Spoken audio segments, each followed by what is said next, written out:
Welcome to the Business Facilities Podcast, where we're focused on discussing strategies to help business owners, corporate site selectors, and site selection consultants make the best location decisions for companies across a range of industries. I'm your host, Ann Cosgrove, Editorial Director of Business Facilities. And today I'm joined by Carl Reese, Manager of Economic and Community Development for ElectriCities of North Carolina, and also Aaron Brott, Senior Director for Key Clients and Trade Development for the North Carolina Ports Authority. With the steady influx of business relocation as well as corporate expansions in North Carolina, we'll talk today about the latest for business in the state from Carl and Aaron's perspectives, specifically from the standpoint of transportation infrastructure and the strengths of North Carolina's ports. So first, Carl, this is the third in a series of 4 podcasts that Business Facilities and ElectriCities of North Carolina have collaborated on. Let's get you up quickly. Can you let us know what's been going on with ElectriCities of North Carolina as it relates to business and certainly infrastructure, since we'll be talking about ports today? Would love to. Good to be back on the podcast with you, Ann, and with my friend Aaron Brott, who we'll hear from here in just a little bit. But over the course of the previous episodes, we've talked a lot about growth in North Carolina. We are one of the fastest growing states in the United States. By population, we expect to be the 7th largest state in the United States by the end of this decade. Something around 1,200 people a day move into our state. So a natural question, if I were thinking about locating a business in this state or perhaps moving here to work at one of those businesses, what's North Carolina doing to keep up with this growth? How are you investing in your infrastructure to keep up with it? And certainly that would be a whole podcast in and of itself to talk about that. But I wanted to highlight a few great things that are going on in our state around infrastructure that really will move the needle some. Here in North Carolina, we're investing heavily in all of our roads, but I would point out I-95. We are widening I-95 throughout North Carolina, beginning in the heaviest traffic areas, but eventually throughout the whole state. So you may have some trouble going from Florida to Boston on I-95 in other states, but you won't have problems in North Carolina here in the coming years. We also, speaking of ports, we are currently in the midst of a very, very large interstate construction project where we're taking US 70 that runs from the Raleigh-Durham area to actually the Port of Morehead City. We are converting that to interstate standards. That will be Interstate 42. That project in segments is well underway. These projects naturally take quite some time and an awful lot of funding to get done, but that is well underway. And some of the spots that were kind of the biggest slowdowns around the state we're starting on first. So people with trucks or passengers or whoever's driving around will be able to get through those a lot quicker. So maybe you're not driving, maybe you're thinking about using our great airports in this state. Have some incredible airport projects going on. Raleigh-Durham, which is one of our 2 flagship international airports, along with Charlotte Douglas, is in the process of putting in a new 10,600-foot runway. That runway will be able to handle the largest airplanes that are used in the world right now, and primarily for passenger, but certainly for air cargo as well. And just today, we announced another route out of RDU International Airport, this time to Dublin in Ireland. Recently, we had new flights to Mexico City out of there, as well as to Frankfurt in Germany. But whether you want to fly out of that airport or others, we have excellent connectivity. One of our fastest growing areas in the state is the Asheville metro area in the mountains of North Carolina. Asheville is literally doubling the size of their airport as we speak right now. By 2027, that airport will be 2 times the size that it is right now to handle the types of passenger activity we have there. And then I work for an electric utility, so I probably wouldn't be doing my job if I didn't mention a little bit about electric utilities. North Carolina remains on target to improve and change our generation mix for electricity. So by 2050, we are carbon neutral. There are some parts in the electric service territory, particularly kind of in the greater Charlotte area and out that way, that are currently over 99% carbon neutral as we speak today. There are other areas of North Carolina who do not quite reach that, but there is an effort underway among us and our generation partners and the other electric utilities in the state to reach carbon neutrality by 2050. We are also in the midst of significant improvements to the electric grid excuse me, particularly around transmission.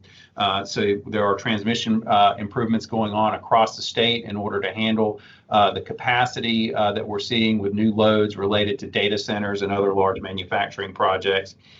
So between generation and transmission improvements, we will continue to be able to provide the affordable and ready power to business and industry as they need it. And then, of course, there are our ports, and there are always exciting things going on with our ports and improvements. And so I'm really pleased today to have Aaron Brott with the North Carolina Ports join us. He is a wealth of knowledge around all things ports, and look forward to our listeners being able to learn a little bit more about ports in North Carolina. Great. Thank you, Carl. I really appreciate that. And welcome, Aaron. Again, thank you for joining us. Looking forward to a nice conversation with you. And Carl, thank you very much for the opportunity. I'm looking forward to it. So, Aaron, just quickly, could you please let us know, just give us a little bit of information about your role at North Carolina Ports, and then tell us about how those ports are managed and operated. You kind of set the stage for what we'll talk about today. Sure. Senior Director of Key Client Trade Development here at the Port of North Carolina. I lead our cold segment vertical for our commercial team, as well as I'm the point person for economic development for the port here. I've been with the ports a little over six years now. And so, can you give us an overview of the ports as far as how they're managed and occupied, what their what the features are, the size, and maybe kind of the 30,000 level view before we dive in? Sure. The North Carolina General Assembly established the North Carolina State Port Authority in 1945 to develop and operate seaports in Wilmington, Morehead City, as well as an inland port in Charlotte. Enabling legislature requires us to operate as a business, and we engage directly with customers with their business as well. North Carolina Ports is actually governed by 11-member board of directors. 6 are appointed by the governor, 4 by the General Assembly, and 1 position is held by North Carolina Secretary of Transportation. Our current executive director is Brian Clark. So the ports at Morehead City and Wilmington, let's talk about those. They're quite different. How do they differ, and what are their operational strengths? From what, just looking at the map, from my perspective, we see that Wilmington is about 100 miles south of the Morehead City port. So there's that context. Can you just kind of talk about each one of their strengths and kind of maybe how they differ and how Absolutely. They are? Sure, yeah, so you. North Carolina Ports as a whole, when I mean a whole, Morehead City, Wilmington, and Charlotte handle multiple cargo sets. The Port of Morehead City supports our bulk, break bulk, specialized project cargo, and roll on, roll off. Commodities such as fertilizer, sulfur, raw rubber, scrap metal, lumber is typically handled through Morehead. Has on-dock rail connectivity with Norfolk Southern. Wilmington is a multi-purpose terminal that supports also bulk, break bulk, project cargo, roll and roll off, as well as our containerized operation, both from a dry and refrigerated perspective. I would say both ports, or we as a whole, are very customer solution centric, meaning that we work very closely with customers to deliver very specific solutions that they need for the type of movements that they have, both import and export here. So you were talking about specific customer needs, and that's something I wanted to hone in on. Cold storage facilities specifically. We hear a lot of growth, obviously, in that sector, multiple sectors, and I'm sure you're obviously very familiar with that and what you do. So I did want to take this opportunity to talk to you about how the demand for cold storage facilities and services has been growing across the United States and, of course, globally, with manufacturers, suppliers, logistics companies working to manage those market demands. And what I've seen is the significant sectors, of course, there being food, pharmaceuticals, agriculture. Please, add to that list if I've certainly missed something. But I did want to ask you about the Port of Wilmington in terms of the ability to handle cold storage, and what are those capabilities that you have there, and what are you seeing, as things have been moving forward, in terms of what you need to be doing there and what you are already doing. Sure. So with tremendous support from the state, North Carolina Ports has made several strategic investments to deliver more cold capacity, improve service, and better align the infrastructure with industry expectations. Um, our refrigerated container yard, that we call it expansion, started really in 2020 of April, with the first phase of our refrigerated racking system that increased our plug capacity to 540. Our second phase of that reefer rack location actually completed in the spring of 2023, bringing our total plug capacity over 1,500. Phase three, the conduit has been laid, so the electrics has been laid underneath that phase. So when the need arises, we can go vertical very quickly. I would explain the racking system very similar, like a rack that you would see in a warehouse, but for containers for electric. So once phase three is completed, we'll have over 2,000 electrical plugs for capacity on dock. We also have an 8,000 square foot chiller box in a box that CBP and USDA uses for ag inspections on the import produce. That facility also serves as what we call a transloaded mixing and fully certified to support conventional and organic import inspections, as well as other operations there. We were approved for cold treatment certification on port. We were the first South Atlantic port to have this on port capability. Cold treatment is one of those treatment schedules that are used for fresh produce, specifically out of areas such as Peru, that they have to remain under a certain temperature for a certain amount of time before they're allowed to come into the commerce of the U.S. Up until that point, Lewis Farms, back in the end of 2023, became cold treatment certified. It's a local farmer here that we partner with that allows us the ability to retreat on a cold treatment side if cold treatment fails in transit. We're one of the few states that has this capability from North Carolina. We just finished our refrigerated service area that includes 6 covered lanes and on-demand reefer washout area, providing a safe and efficient location for our operations to process refrigerated equipment into and out of the port. So over the last 6 years, our capacity to really help assist both imports and exports has increased dramatically. Thank you for that. And that's what I was going to actually ask you. You mentioned the past 6 years, and April 2020 being the first wave of those the racking infrastructure additions. So at that time, was there a obvious demand? You saw the obvious demand for this, and with the cargo that was coming through the ports. Was that the motivation? Yeah, I think the refrigerator container yard was always part of our strategy for the footprint investment here in North Carolina, specifically in Wilmington. But what was crucial about that, April of 2020, was right at the start of COVID, and at that time, the world basically shut down. But the production of protein kept coming, so we're able to support with additional plug capacity, so the product didn't go bad. So as the time that the carriers started their networks back up, we had the ability to support that to get the cargo moving on the export side. Okay. All right. Thank you for that. And was that mainly around the produce and food? Specifically on the protein side at that time. Yeah. Okay. Thank you.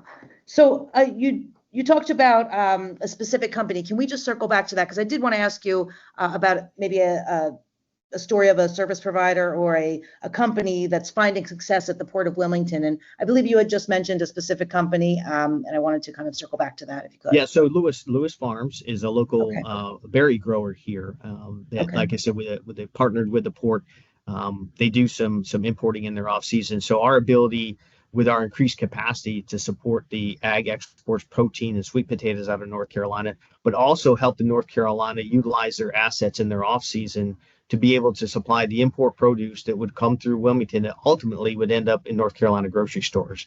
So we've seen a lot of those programs, supported several trial shipments over the last 3 years of different categories: bananas, pineapples, melons, blueberries, grapes, even apples. And folks utilize that as a trial shipment as they're looking to gain market share or even enter in a new market. They're looking for additional gateways to help, not only from an operational efficiency perspective, but also first and final mile cost savings if you're servicing the Mid-Atlantic region.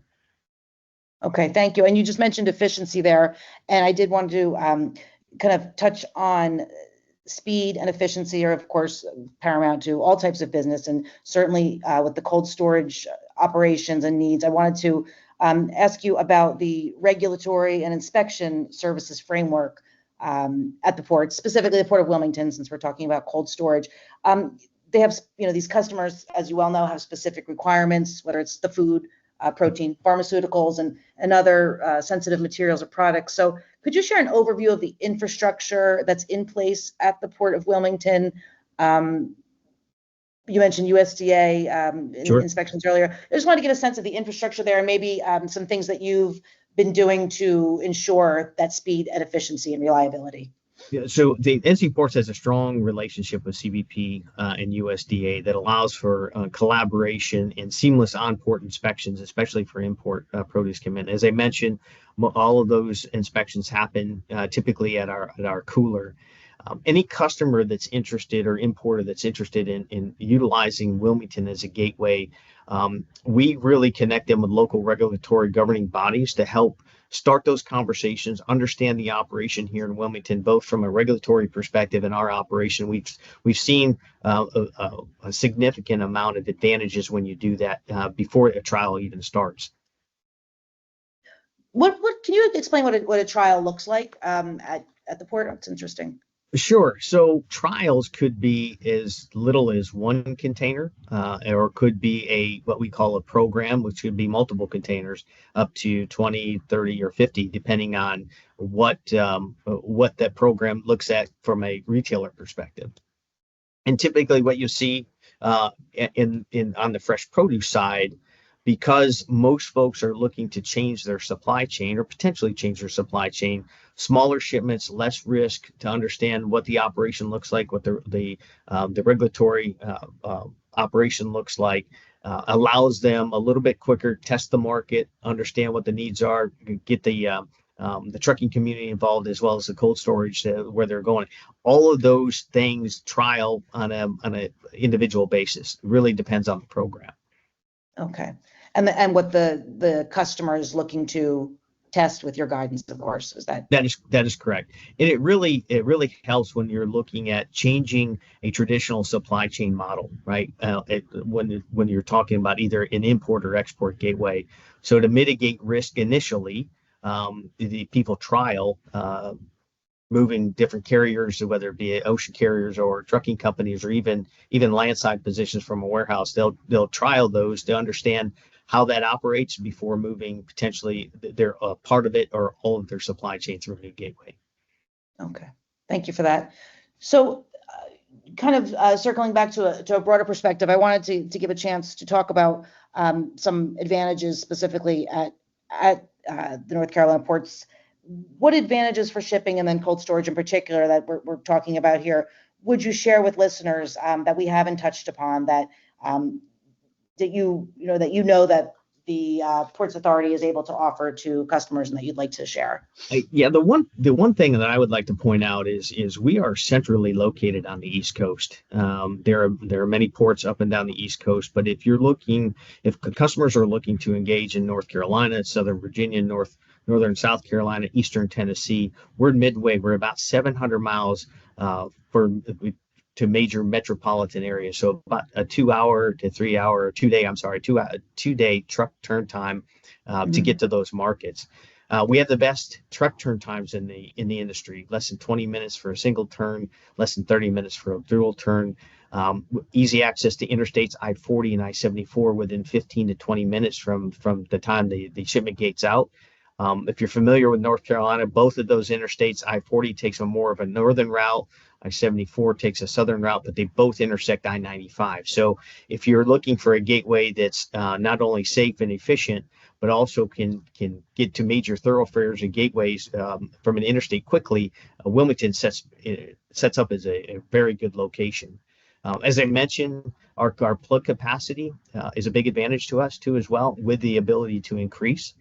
From an ocean carrier perspective, we have a very well-balanced trade here. North Carolina agriculture and agribusiness contributes $111 billion to the economy of North Carolina. We're ranked number 3 in hog production, number 2 in live weight broiler production, and number 1 in sweet potatoes. So from an ocean carrier perspective, Our ability and our capacity to handle the import fresh produce brings equipment to the North Carolina market to be able to supply and support the protein exports and sweet potato exports out of North Carolina. So I'd like to ask you a last question of what else you would like our listeners in the site selection world to know about North Carolina ports, about how you're serving business, the United States economy, and also the world. How do you see the ports placed within that? Yeah, it's really specifically focusing on the cold chain. That market is getting larger and more complex. This means more options and solutions are needed to best serve the cold chain overall, right? And it's not a binary win-lose dynamic. Given the growth projections, customers can have multiple gateways to optimize their supply chain, mitigate risk. In North Carolina ports, with the investments that have been made over the last 10 years, have the ability and the capability now to support both import and export. Thank you for that. So with that, we'll close out. I did want to thank you again for your time, Aaron, and to learn more about North Carolina ports and the advantages for cold storage and all types of businesses. I will ask our readers to visit ncports.com. And I do want to thank you for your time again. Thanks very much. Thank you. And Carl, thank you for joining us. And I will also let our listeners know to learn more about some of the activities you talked about in the beginning with ElectriCities of North Carolina and its opportunities. Your website is electricities.com/econdev. So Carl, with that, thank you for joining us and putting us together with Aaron today. Really appreciate it, both of you. Thank you, Ann. Thank you, Aaron. In closing, listeners, I will let you know that our next episode with ElectriCities of North Carolina will be available in January 2026 to share with you the latest information from Carl Reese and his team for your site selection decisions. And once again, to learn more about what ElectriCities of North Carolina can do for your business today, visit their website at electricities.com/econdev.